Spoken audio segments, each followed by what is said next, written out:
मुजफ्फरनगर लोकसभा चुनाव 2024 के लिए भारतीय जनता पार्टी का तीसरी मर्तबा उम्मीदवार बनाए गए केंद्रीय मंत्री डॉक्टर संजीव बालियान ने आज कलेक्ट्रेट पहुंचकर अपना नामांकन पत्र दाखिल किया।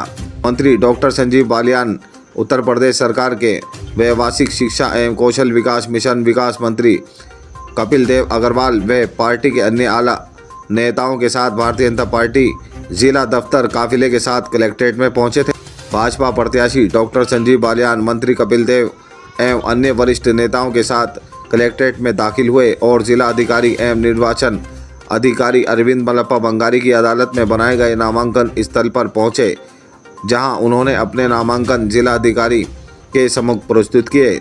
लोकसभा चुनाव 2024 को लेकर मंत्री डॉक्टर संजीव बालियान ने कहा कि मोदी सरकार की विकासकाली योजनाओं को लेकर एक बार फिर से देश में भारतीय जनता पार्टी गठबंधन की सरकार बनने जा रही है। नामांकन के दौरान मुजफ्फरनगर पहुंचे उप मुख्यमंत्री ब्रजेश पाठक ने क्या कुछ कहा, देखें यह विशेष रिपोर्ट।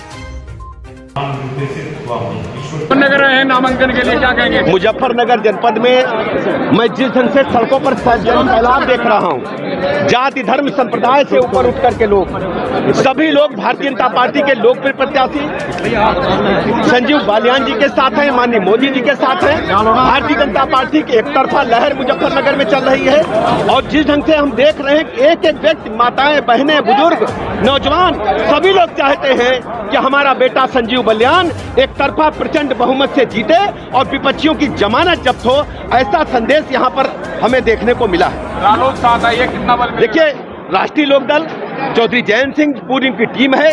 जैसा कि बालियान साहब ने कहा था कि मुजफ्फरनगर में दो ही कार्यकर्ता सड़क पर दिखते हैं, एक भारतीय जनता पार्टी का और दूसरा आरएलडी का। अब दोनों भाई मिलकर के जुटेंगे और माननीय मोदी जी के नेतृत्व में 80 सीटें प्रचंड बहुमत के साथ जीतेंगे।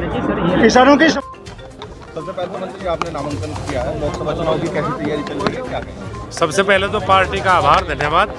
तीसरी बार चुनाव लड़ने का मौका दिया और जो छात्र कक्षा में पढ़ाई नहीं करता रोज, वो आखिर में मेहनत ज़्यादा करता है। मैं ऐसा छात्र हूँ, 10 साल से सांसद हूँ मुजफ्फरनगर का, 10 के 10 साल अपने लोकसभा क्षेत्र में सक्रिय हूँ। कोई लोकसभा क्षेत्र का गाँव नहीं है जहाँ ना जाता हूँ, कोई क्षेत्र नहीं है जहाँ काम ना किया हो। कोई ऐसा नहीं कह सकता मुजफ्फरनगर जनपद का कि मैं अपने सांसद से मिलना चाहता था, मैं मिल नहीं पाया। तो मैं 24 घंटे जब जनता के बीच में रहा है तो तैयारी मेरी लगातार 5 के 5 साल चलती है और अब जनता के सामने, जनता के बीच में जाएंगे।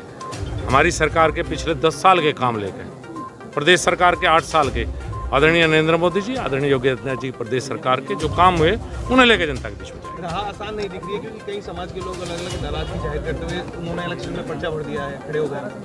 किसी व्यक्ति से किसी पूरे समाज का आकलन कभी नहीं करना चाहिए। समाज बहुत बड़ी चीज़ है, व्यक्ति बहुत, मैं खुद हूँ, मैं चाहे किसी भी समाज से आता हूँ, इसका मतलब ये नहीं कि मैं ही सब। मंत्री सपा के सांसद हैं एसटी हसन, उन्होंने कहा है जालिम का खात्मा इस बार करना है।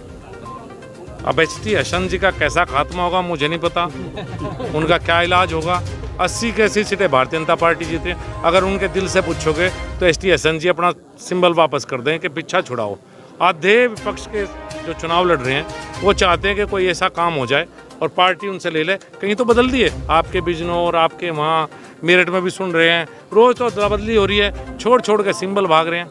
वो भाजपा को ये भी कह रहे हैं कि जो जहरीला रवैया था उसका भी बदला लेना है। कहीं किस तरह की जहरीला? आज जिस एसी में वो सो रहे हैं, जो बिजली आ रही है भारतीय जनता पार्टी कार्यकाल में आई है, जिन अच्छी सड़कों पे चल रहे हैं वो भी इसी सरकार के कार्यकाल में बनी है। बिजली, सड़क, पानी जो मूलभूत आवश्यकताएं थी, देश मजबूत हुआ। आराम से उत्तर प्रदेश में रह रहे हैं, इतनी अच्छी बातें कर रहे हैं, तो कोई भय नहीं है, भय का समाप्त हुई है। तो ऐसी बढ़िया सरकार चल रही है प्रदेश पर केंद्र। आपके प्रतिद्वंदी सपा से हरिंदर मलिक जी अभी नामांकन दाखिल कर गए हैं। जब उनसे बात पूछी गई ब्रजेश पाठक जी के बारे में, तो उन्होंने कहा कि जितनी उनकी उम्र है उतनी मेरा राजनीतिक कार्यकाल है। नहीं, आप क्या कहेंगे? ये सच है, वे बिल्कुल सच कह रहे हैं और इसीलिए मैं हाथ जोड़कर उनसे अनुरोध करता हूँ, आप नए लोगों को मौका दे। उनका बेटा विधायक है, अपने 2.5 साल के कार्यकाल की वो उपलब्धि बता दें, क्या करेंगे? कोई बात नहीं, बड़े हैं और बहुत सीनियर नेता हैं, युवाओं को मौका देना चाहिए। 60 साल में सरकार रिटायर कर देती है। मलिक का कहना है कि जुबानी नहीं है, जमीनी जंग है, अब पता चलेगा आगे जाके क्या होगा। देखिए, सबका स्वागत है, चुनाव है। हम तो अपनी सरकार के पिछले 10 साल के काम और अपने काम के आधार पर लड़ रहा हूँ। वो जब रहे हैं उन कामों को गिनवाएं, अब उनके परिवार में उनके बेटे विधायक है, उसके काम गिनवा के आए। उनके बेटे भी 15 साल से विधायक हैं। जितने बड़े बड़े काम तो लेके जनता के बीच में, मुद्दे क्या हैं? मैं तो 5 साल का अगला विजन भी दे रहा हूँ। वो बताए सांसद बनने के बाद क्या करना चाहते हैं, और या आप सारे पद परिवार में लेना चाहते हो तो 2-4 पद बच रहे वो भी दे देंगे भाई। क्या लगता है मुकाबला सपा से मुजफ्फरनगर में आपका या बसपा से? मतलब पूरे उत्तर प्रदेश में भारतीय जनता पार्टी का किसी से मुकाबला ही नहीं है।